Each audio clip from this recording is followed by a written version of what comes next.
Fala, seus meninos! E aí, como é que vocês estão? Faz tempo que eu não faço vídeo, né? Não parei, tá? Vamos ao que interessa. Hoje eu vou dar uma, duas, três, quatro, cinco, seis dicas para quem tá no último ano de psicologia, tá? Porque ficou reclamando, você não faz conteúdo para quem tá se formando e a gente quer dicas e não sei o que, papapá, pipipi, papapá, pupubu. Acabou seus problemas. Vamos lá. Primeiro, eu quero deixar bem claro, né, que levando aqui um pouco de consciência de classe, essas dicas elas são fundamentais para quem não tem um QI, né? O que indica aí para te caminhar para um emprego já ganho, né? Para você que não é tão abastado, né? Que a vida é mais difícil. Então aqui são 6 dicas, principalmente para quem está no último ano ou último período de psicologia. Sim, também vale para recém-formados, mas algumas dicas aqui são exclusivamente de final de curso. Essas dicas são para vocês, né? São para nós.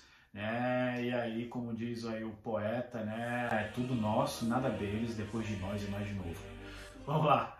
A primeira dica, eu lembro que um gestor lá da minha universidade, eu lembro que ele não era bom, mas ele falava uma parada: estudar, estudar e estudar. Essa seria a nossa prioridade. E de fato é verdade, eu zoava dele, mas pensando bem, é verdade. Você tem que estudar por você, não pelo curso, né? Porque isso que vai te fazer o seu profissional diferenciado, né? Lá fora, no mercado de trabalho, enfim, até no serviço público. A primeira dica é estudar, estudar, estudar. É meio óbvio, mas eu vou te falar por quê. É importante você procurar e fazer um curso além do que você já vê na universidade, como ABA ou terapias em grupo. Né? Esses cursos eles podem ser usados, né? ABA, terapia aplicada, né? Análise de comportamento aplicada, e terapias em grupo, né? Como o nome diz, é terapia focada, né, nesse grupo, vários indivíduos ao mesmo tempo. Por exemplo, né? Esses cursos eles ajudam a você já ter algo além da sua formação universitária, né? Porque, beleza, você se formou, você é um bacharel em psicologia, né? É importante você ir atrás de pós, esse tipo de coisa. Cursos, por exemplo, ABA é um curso muito necessário, né? Praticamente todas as cidades onde tem um serviço de psicologia particular, né, usam ou vão usar o ABA, né?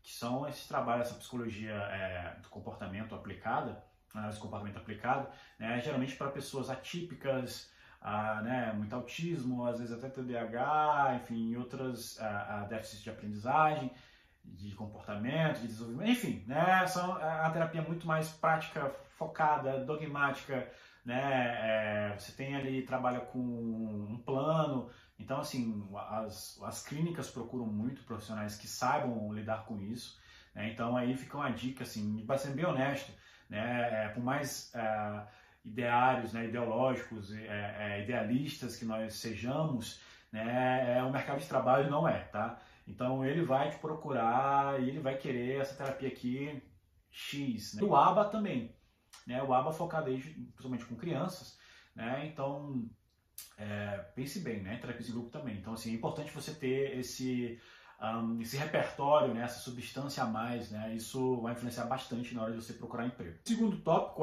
vivenciem os estágios, tá? É o momento de pôr em prática tudo aquilo visto na sala de aula, né? Pesquisem muito sobre o assunto do estágio, né? Aproveitem a experiência dos preceptores e supervisores, né? Troque experiências com os colegas no momento de supervisão, tá? Eu soube que algumas universidades, algumas faculdades, perdão, por aí eles fazem até uma aberração, né? Chamado estágio observacional, né? Que é só observar. E se você for só observar, você não precisa estagiar. Né? O estágio é o momento de você pôr em prática aquilo que você viu em sala de aula. Então, leiam os artigos que os professores passam para você ler, né? Pesquisem sobre o tema. Né? É um momento chave, é um momento foco. É como se você fosse trabalhar. Né? É um trabalho, o estágio é um trabalho, né? Acadêmico, mas enfim.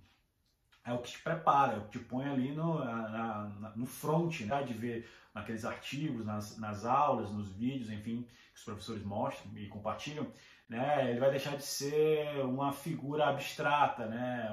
A psicopatologia, às vezes o organizacional. Então, assim, é o momento de você lidar mesmo, pôr em prática tudo aquilo que você sabe ou que você está aprendendo, né? O que você vai vir a saber. Então, assim, aproveite, né? Mesmo que sua faculdade tenha essa questão do estágio observacional, cara, vá por você, vai pôr em prática, sabe? Pesquise com o seu preceptório, tem como a gente fazer isso, tem como a gente fazer uma palestra, tem como, enfim. A terceira dica também tem a ver com o estágio, que é exercite a sua comunicação. né, com um público que não tem a obrigação de saber os jargões, né, do psicólogo, da ciência, psicologia, né, do psicologiquez, ele não tem a obrigação de saber o que você está falando, de, né, todos esses jargões, enfim, né, isso fica no ambiente acadêmico, tá? Na vida real, na hora de pôr em prática, né, ou às vezes o seu cliente, às vezes o seu paciente, né, ele vai ter ou um nível de escolaridade baixo, às vezes nem sabe ler, às vezes nem sabe escrever. Então, assim, você precisa modelar, nivelar o que você fala, né? Procure várias maneiras de falar a mesma coisa, diferente. Às vezes a gente vai conversar com um paciente e vai falar assim, a contingência mostra que os reforçadores não são ideais, pois a esquiva veio desse comportamento de blá blá blá blá blá. Entendeu? Ele não vai entender, ele não tem obrigação de entender, ele quer a demanda dele resolvida, né? E nós, como profissionais de saúde, nós precisamos acessar essa pessoa, né? A fala é a principal ferramenta do psicólogo, né? Claro, né? Tem as técnicas de comportamento, enfim, mas a fala, principalmente com essas pessoas que verbalizam, que ouvem, normal, é a principal, né? Então, assim, module como você vai falar, procure maneiras diferentes, sabe? Simplifique às vezes. Isso não quer dizer que você vai abrir mão dos seus conhecimentos acadêmicos, mas aí você vai usar mais ainda, porque você vai pegar o conteúdo que às vezes pode ser indigesto para uma pessoa que não aprendeu o que você aprendeu. Então, se comunique bem, procure nos estágios, fale com os professores, os colegas, né? Aproveite esse momento de lidar com o paciente, com o cliente. É esse momento que você tem para exercitar essa comunicação. Isso também vai ser útil na hora de uma entrevista de emprego, porque já pensou, você vai passar por um processo seletivo e tem todos aqueles testes, enfim, e aí na hora da entrevista você está lá acanhado, porque você não sabe passar aquilo que você conhece, aquilo que você estudou, aquilo que você penou, né, para aprender tanto, e aí na hora foge. Então, assim, exercite bastante, esse é o momento de você exercitar. Quarto tópico, na verdade, ele é um pouco polêmico, né? Perfil no LinkedIn ou no Instagram. Eu sou muito crítico com o LinkedIn, eu acho a pior rede social de todas, assim, porque ela é muito permeada por essa ideologia liberal de positividade tóxica, né? De você consegue, meritocrático, enfim, vai lá, acorda cedo, toma banho gelado, porque aí você consegue. A gente sabe que a realidade não é essa, né? Então, eu sou muito crítico em relação ao LinkedIn, mas também tem um lado positivo do LinkedIn, que é você ver as oportunidades de emprego no mercado de trabalho, né? Na sua cidade, na sua região, às vezes no Brasil, às vezes tem alguns empregos que são remotos, então você pode, sei lá em Quixeramobim, conseguir um emprego remoto no Rio Grande do Sul. Então, crie esse perfil, procure as vagas, experimente, né? O LinkedIn, por exemplo, não é para mim, eu publico algumas coisas lá, mas assim, você tem que ter essa criticidade, tá? É um ambiente muito tóxico, um ambiente de muita mentira, né? Porque assim, você vê vários cases de sucesso, psicólogos e recrutadores de RH falando de vários casos, isso aqui, mas assim, vá por você, vá com essa criticidade, sabe? E procure emprego, né? Qualquer canal é positivo nesse sentido. Então, né, eu acho que é importante. O Instagram também é outra rede, que é a minha principal rede, mas eu também sou crítico, né? Porque tem muitos psicólogos por aí que criam são rockstars da psicologia, certo? Criam aí vários casos fakes, histórias fakes, né? As chamadas fanfics. E também muito conteúdo prolixo, né? Muito conteúdo idiota, irrelevante no sentido de pegar a série da Wandinha e tentar fazer uma análise por simples necessidade de views, de likes, de curtidas, enfim. Né? Então, assim, mas o principal é você ter um caminho, né? Uma amostra de quem você é. Né? Você não precisa publicar conteúdo e ser metido a blogueiro, esse tipo de coisa, tá? Mas eu acho importante, sendo bem honesto, né, assim, tirando toda a ideologia, todos esses ideais do universitário, que tá, não, eu vou fazer psicologia, não vou fazer propaganda, até que a gente não pode, né, mas eu vou conseguir meu público ali na raça, ok. Se você pode, se você tem condições de arcar, se você tem essa resiliência e tempo e dinheiro para poder se sustentar enquanto o negócio não deslancha, beleza. Né? Mas a vida real ela não é assim. Então, muitos de nós não temos quem indicar para um mercado de trabalho, né? Uma prefeitura, enfim, esse tipo de trabalho. Assim. Então, o que a gente pode fazer é usar nossas ferramentas a seu favor. Né? E se a gente tem uma conexão com a internet, tem um celular para poder fazer alguma coisa, vamos usar. no sentido de que não importa o que vão falar. É importante você ter um caminho. Às vezes tem alguém, por exemplo, com ideação suicida, vai lá, procura psicólogo no Instagram e às vezes aparece o seu nome. Entendeu? Então, assim, é um cliente, mas também é uma responsabilidade social. Você pode unir as duas coisas, enfim, você pode botar seu nome para o mercado em jogo, né? É só você ter esse caminho de... Às vezes tem um currículo online, tá? É você ter esse caminho, essa conexão aí, além do físico, tá? Porque as empresas, né, os futuros pacientes, os futuros clientes, eles não vão descobrir você do nada. Vou aqui... Dei uma mensagem do além. Vou procurar o Ismael. Se formou agora. Isso não existe, gente. Então, assim, tem essa criticidade, tem essa hombridade, né, de não fazer conteúdos mentirosos, falsos. Enfim, né, seja honesto, procure, bote lá suas qualificações, suas experiências, até como universitário também, tá? E é isso. Abre esse caminho, é mais uma ferramenta pra gente, né? Principalmente nós que não somos abastados, então, assim, a gente tem que usar a internet a nosso favor. A penúltima dica é ler por diversão. Eu sei que a vida é difícil, né? Principalmente os menos abastados, né? Que pagam ali a sua mensalidade.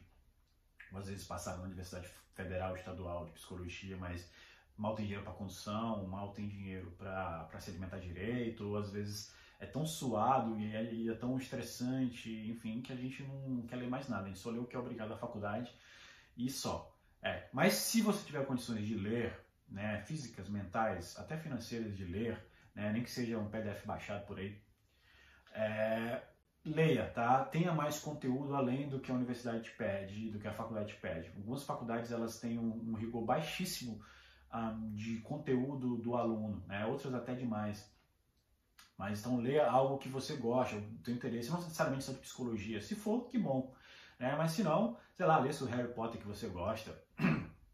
Leia seu Código de Da Vinci, Augusto Cury, enfim, não importa, né? Mas tenha conteúdos diferentes, sabe? Consuma outras coisas que além da psicologia também é importante, porque isso vai te dar repertório, né? Isso vai te ajudar a se conectar com um paciente que às vezes precisa de algum assunto, né? De algo que se conecte, que você tenha ali aquele vínculo terapêutico, né? Não só na relação paciente-terapeuta, mas, por exemplo, uma relação ali de fã para fã, né? Claro, nessa camada que você também é o terapeuta, psicoterapeuta. E às vezes também até na entrevista de emprego, às vezes você cita algo, você faz uma referência ali, uma referência acolá, e aí você já cria essa conexão também com o recrutador, com o gestor. Né? Então, assim, é importante a gente ter conteúdos, né, repertórios além daquilo, porque senão a gente vira um robozinho, a gente só fala de psicologia, só lê psicologia, e é só aquilo da faculdade, e aí alguma pessoa traz um assunto novo, você fica boiando, claro, né? Tudo na medida do seu possível. Se você puder, tiver condições físicas, mentais e financeiras, leia. E a última dica, essa é primordial, assim, talvez seja mais difícil, que é a experiencie a confecção dos seus trabalhos acadêmicos, tá? As universidades, elas são pautadas aí, né, naquele tripé que te procura de o social, né, a questão da produção acadêmica, né? Então, assim, e outras universidades, outras faculdades, quer dizer, elas não vão te exigir muito, talvez só o TCC olhe lá. Então, assim, experiencie todo o trabalho que os professores te passarem, né? Um artigo, um relatório, um relato de experiência, assim. Não é para você ser um exímio escritor acadêmico, né? Um grande escritor, um grande pesquisador, né? Isso vai por você, né? Se for do seu interesse, muito bem. Se não for, também tudo bem. Mas é importante você ter essa experiência porque você vai exercitar o pensamento científico, tá? Você vai ver como funciona a produção científica, ou seja, né, toda a lógica, né? Até fiz aqui um textinho, né? O pensamento científico faz parte da prática do psicólogo, né? No sentido de que existe uma lógica, uma epistemologia. Né? Não é para ser um exímio escritor acadêmico, mas para ter noção do esforço e da lógica aplicada no ato de atender alguém, uma comunidade, uma situação, né? Uma solução, às vezes, né? Então, assim, você experienciar esse tipo de coisa, mesmo que você não tire boas notas, mesmo que você não perceba que o trabalho não está muito legal, mas, enfim, é importante ter essa experiência de vivenciar isso, porque além de ser a nossa prática, né, vai exercitar essa epistemologia, né? E é isso. Se você quiser uma parte 2, quiser mais dicas diferentes, tamo aí! Valeu!